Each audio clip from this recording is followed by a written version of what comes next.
लगभग 1.5 वर्ष का समय बीत गया।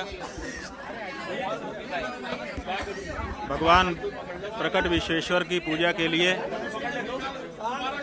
हम जगत गुरु शंकराचार्य जी महाराज के तत्कालीन जगत गुरु जी के आदेश से जा रहे थे। हमको रोक दिया गया। 108 घंटे तक अन्न जल छोड़ करके हम बैठे रहे, जाने नहीं दिया गया। कहा गया कि न्यायालय में आप अपनी बात कहिए। हमने न्यायालय में अर्जी लगाई और कहा कि भगवान की पूजा अर्चना प्रतिदिन होनी चाहिए, इसके लिए अनुमति करिए। अभी 1.5 वर्ष का समय बीत गया। भगवान की पूजा अर्चना नित्य भोग के संबंध में जो अर्जी है, माने किसी के भोजन की, उसको भूखा रखा जा रहा है, तो 1.5 साल का समय बीत गया। उस अर्जी पर विचार ही नहीं किया जा रहा है और तारीख पर तारीख दी जा रही है। क्या ऐसे मैटर पर इतने दिनों की तारीख दी जा सकती है? और अगर न्यायालय इस तरह से जो जरूरी मामला है कि तत्काल इस पर निर्णय किया जाए कि भगवान का भोग लगे न लगे, हमको व्यवस्था बना दी जाए। हमने ये कहा है कि प्रकट विश्वेश्वर की प्रतिदिन की पूजा, उनका अभिषेक, उनका हमारा अधिकार है कि उनको हम अर्पित करें। उसके लिए कोई व्यवस्था बना दीजिए। वो बनाई नहीं जा रही है। तो हमने सोचा कि जब तक ये नहीं बनता है, काशी चल करके, और अब तो ASI की रिपोर्ट आ चुकी है, बहुत सारे दूसरे प्रमाण भी ताजे कर दिए गए हैं। यद्यपि पहले से ही वहाँ तो पुकार करके कहने वाले प्रमाण उपलब्ध हैं, लेकिन ASI की रिपोर्ट से और भी उसको मजबूती मिली है। तो हमने सोचा कि जब तक हमारे भगवान को पूजा करने का अवसर नहीं मिल रहा है, उनको भोग राग हम नहीं लगा पा रहे हैं, तब तक उनके जहाँ पर विराजमान हैं चारों तरफ घूम करके, परिक्रमा करके हम दूर से ही उनको देख करके प्रणाम कर लें। तो उसके लिए हमने यहाँ काशी आकर के यहाँ के प्रशासन को सूचित किया। आज सोमवार के दिन 3 बजे यहाँ से निकल करके 3:30 बजे परिक्रमा करने का हमने कार्यक्रम सूचित किया। 3 बज गया है, अब हम यहाँ से निकलना चाह रहे हैं, जैसा होगा। पुलिस सुरक्षा पूरी तरह से लगाई गई है, आपको निकलने न देने की भी बात सामने आ रही है। देखिए, हमसे कल अधिकारीगण आए थे। उन्होंने कहा कि आप अभी ये मत करिए। हमने कहा कि कारण बता दीजिए। उन्होंने कहा कि वहाँ 144 धारा लगी हुई है, इसीलिए। तो हमने कहा देखिए, 144 धारा आप बता रहे हैं, अच्छी बात है, हमारी जानकारी में आ गई। वहाँ पर हजारों लोग वैसे भी हर समय दर्शनार्थी घूमते रहते हैं और मुस्लिम नमाज पढ़ने के लिए भी बहुत सारी संख्या में वहाँ पर हर समय आते रहते हैं। उनके लिए 144 धारा नहीं है और हमारी परिक्रमा के लिए 144 धारा है। अगर आप ऐसा बता रहे हैं तो हम 4 लोगों से ज़्यादा इकट्ठा होने पर जो 144 धारा लगती है, हम 2 लोग जाएंगे मिनिमम, क्योंकि हमारी मर्यादा है। कम से कम एक व्यक्ति कम से कम हमारे साथ रहता है, हम कभी अकेले नहीं हो सकते हैं।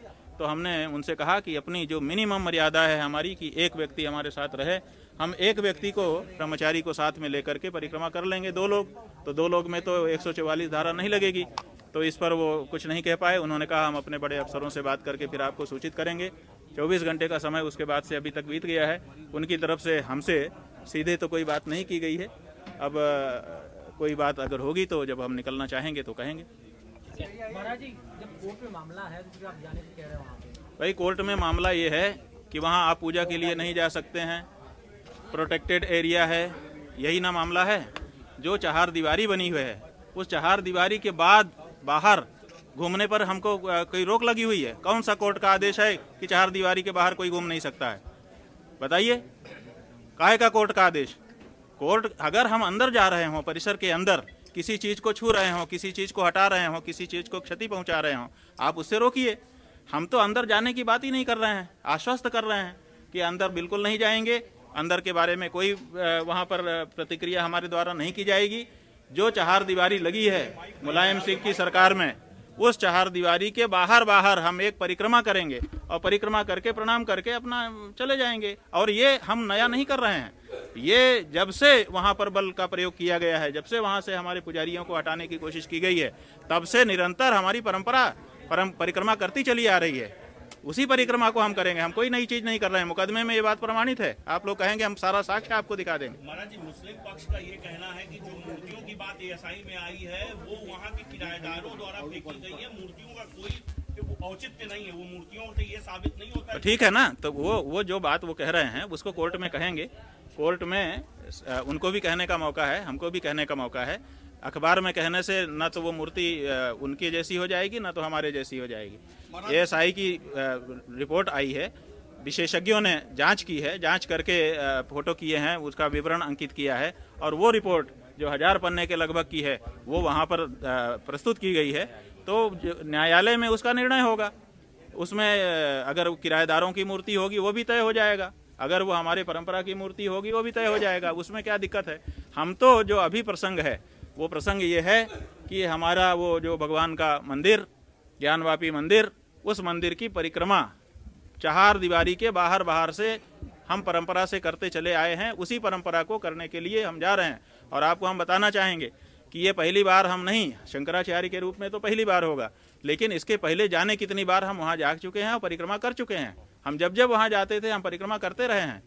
आज से नहीं, 40 वर्ष पहले से ही हम वहाँ पर परिक्रमा करते रहे हैं। जब वहाँ पर कोई सुरक्षा नहीं थी, जब बैरिकेटिंग नहीं लगी थी, जब पीछे के मैदान में लोग बच्चे क्रिकेट खेला करते थे, वहाँ पर बैठ करके हम लोग पाठ भी किया करते थे। तो हम तो जाने कितनी बार परिक्रमा कर चुके हैं। हमारे यहाँ आने वाले जाने कितने लोग वहाँ पर परिक्रमा करते रहे हैं। और मुकदमों में, साक्ष्य में ये बात वहाँ पर उल्लिखित है कि वहाँ पर निरंतर सनातन धर्मी परिक्रमा करते रहे हैं, उस स्थान को अपना पूजनीय मानते रहे हैं।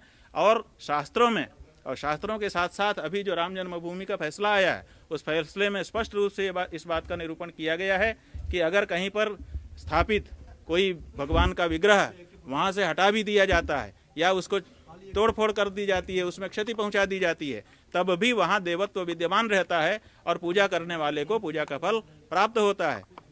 जब एक आदेश है कि आप अगर केवल परिक्रमा करने जाना चाहते हैं, आपने कोई अनुमति लिखित में नहीं मांगी, आप ये स्वीकार करते हैं?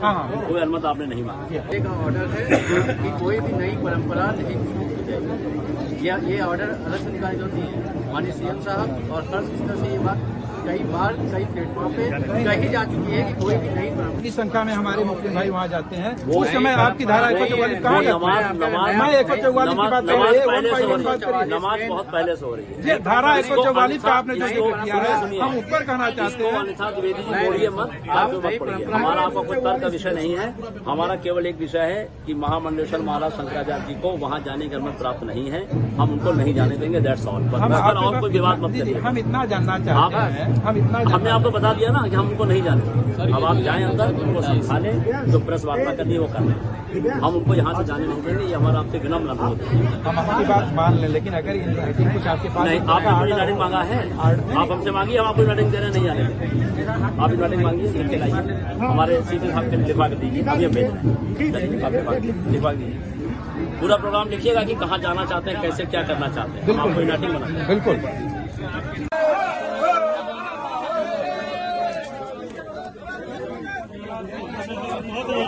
अरे भैया, तो हम लोग का उधर से ढकेला जा रहा हूँ।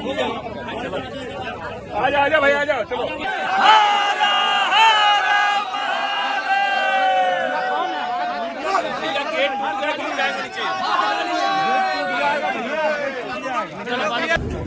वकील साहब से बाहर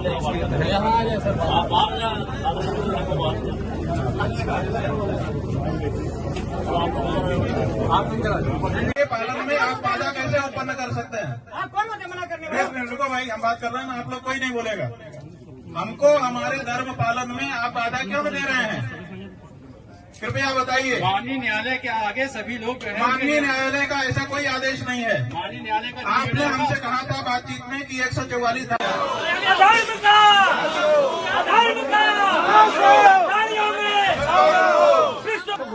इसकी परिक्रमा करेंगे। वहाँ तो परिक्रमा करेंगे ना। और जो मीडिया का भी है, आपसे अनुरोध है कि क्या बाहर आ जाए, अंदर लिखिए।